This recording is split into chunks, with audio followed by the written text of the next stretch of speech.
I'm Cheryl Beckrich, and I am the owner of a Laguerre 47 circular sock machine, and I'm really trying to learn how to use it. So I have decided that I am going to go on a 30-day circular sock machine adventure.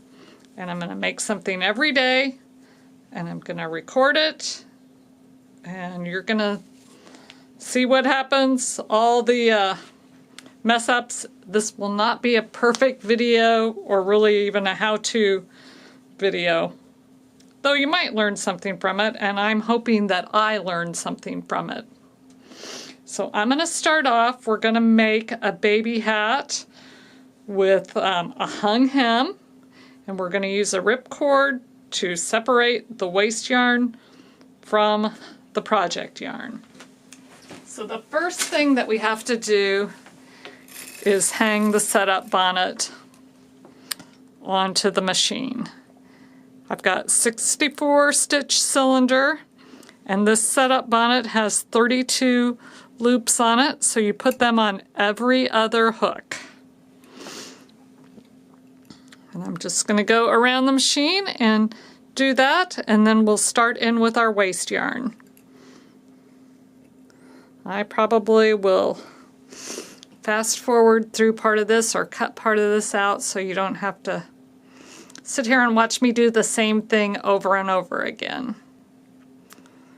If you look on this cylinder here, you'll see you can't see part of the needles, and those are the ones that would be knitting currently. So I'm going to hang this on till I get to that point, and then we'll start our waste yarn, and we'll have to move the carriage around, the cylinder around, until those needles pop back up, and then we can add the setup bonnet to those needles too. Okay, we're almost there. Oops, didn't get that one. When you put your setup bonnet on your needles, you need to make sure that all of the latches are open or it won't knit. So I think we're good with that.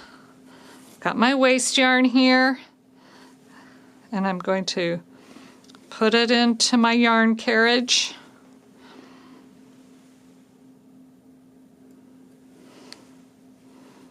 And we'll knit about half a round so that we can add the setup bonnet to these stitches. I'm going to pull down on this carriage and start knitting. And now you see these others have popped up. So once they pop up, we'll put the setup bonnet on those. That latch was closed. That latch is open.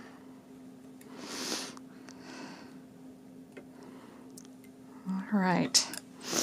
Now we're going to add our weight, and we'll make sure this yarn is knitting correctly, and once we've got a good 10 rounds of knitting that's working correctly, then we'll add our ripcord or fishing line. Looks like we're going good on that. Yay! Okay, I'm going to stop right up here at the beginning of the round. Green for go at the beginning of the round. I'm going to cut this yarn, and with my little pick tool I'm going to bring it forward and stick it inside the cylinder, and then I'm going to start with my fishing line. And my fishing line is kind of a pinkish red. It's 50 test line, and it's something that my husband had, so I didn't have to go out and buy anything.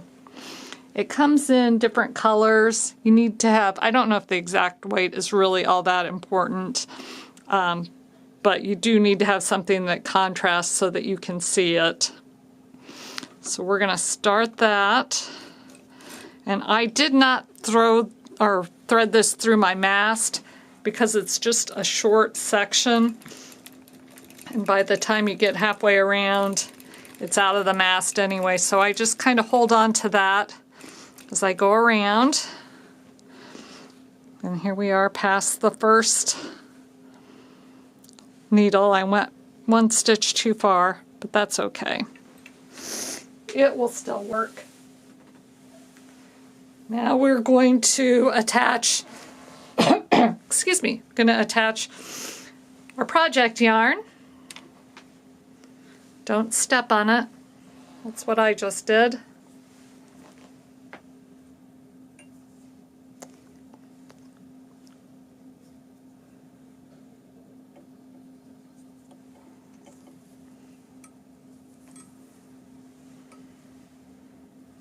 Okay, we'll come in and we'll thread this into my yarn carrier. And we're going to bring this yarn back behind that first needle. And we're going to crank 20 rounds. I want my hem to be 20 rows or rounds high. So I need to crank twice that many because half of it will be inside the hat. 1, 2, 3, 4, 5, 6, 7, 8, 9, 10, 11, 12, 13, 14, 15, 16, 17, 18, 19, and 20. I am counting like that because I don't have a yarn counter or a row counter right now. And I've got one on order, so I won't have to do that forever. But for right now, I need to count those rounds. Now we're going to fold this up. I took the weight off because we're going to have to hook these hooks or hook these stitches from down at this first row that we knit up on the needles, the working needles. Okay. We can see the fishing line is that red, and we're going for the loops in between the fishing line. It's good to have a good contrast, and it's good to have a good contrast with your waste yarn too. The fishing line, I believe, comes in different colors. I know you can get it in yellow, but it probably would be a good idea to pick up some in various colors so that there will be contrast with whatever I'm trying to do. This hung hem is used a lot on most of the basic sock patterns that many people do before they attempt ribbing and using the ribber.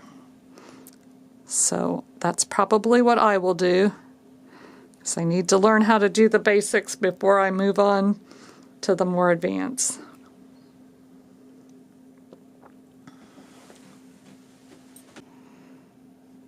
The reason we use the fishing line and the ripcord is because it makes it very easy to separate the waste yarn from the project yarn once the project is done. The fishing line just pulls right through and it just separates the two pieces. It's kind of one of those knitting magic kind of things, and I'll show you that at the end. Okay, I'm about as far as I can go, so I need to do what? Put my weight on.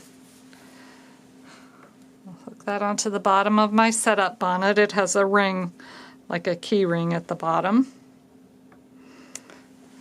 Oh, I bet I could do one or two more on this end, so let me do that.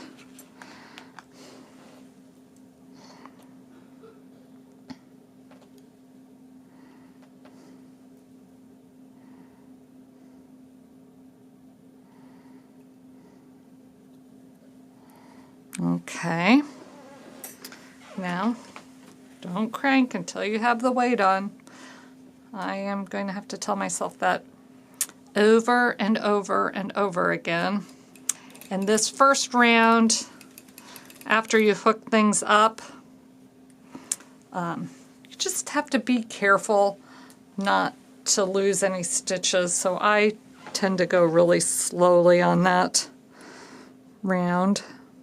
I'm going to hang the rest of these up. So I did take my weight off. And I'll have to put that back on before I start again.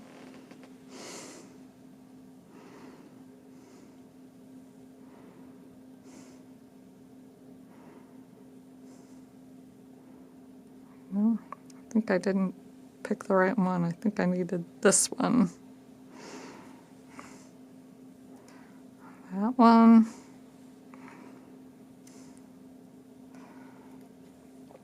We want to do the ones that are right by the waste yarn.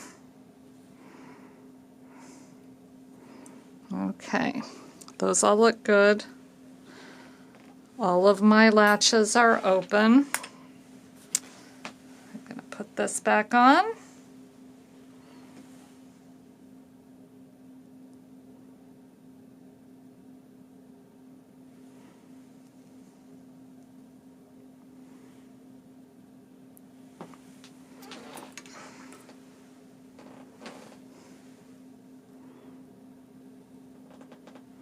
Look at it, this one. I'm going to put it up there too. Okay, hopefully that doesn't cause us a jam. Yeah, I think we're looking good. So I'm going to do 35 rounds. 3, 4, 6.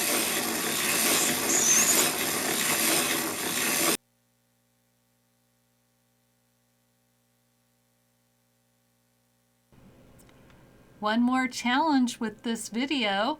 My audio stopped for some reason, so I'm recording this afterwards and hopefully this will be successful. I continued cranking with my project yarn until I got to 35 rounds, and then I added in my waste yarn and cranked about 10 rounds with the waste yarn. Once I finished my 10 rounds with the waste yarn, then I did this fun magic trick to get my project out of the machine. And you simply cut the waste yarn and crank around and it just comes right off. Now this does still have the weight on it.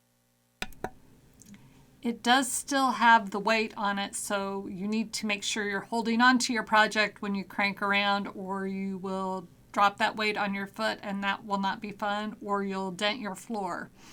So just make sure you hold on to it. Then the last step is to pull out the ripcord or the fishing line to separate the waste yarn from the hem. That's kind of another magic trick, and I really like that ripcord magic trick. So now we have a folded hem that is connected, the waste yarn is gone. The only thing left to do is to cinch up the top, and you just use a tapestry needle and a length of yarn to go through the right hand leg of all of the project yarn stitches at the very top, and then you cinch that up. Thank you so much for watching today and putting up with all my technology snafus. I probably recorded this 8 times, so if I have to do that every day, it's going to be hard to get through 30 days. Hopefully I'll get better at that. Thank you so much for watching, and I'll see you tomorrow, I hope.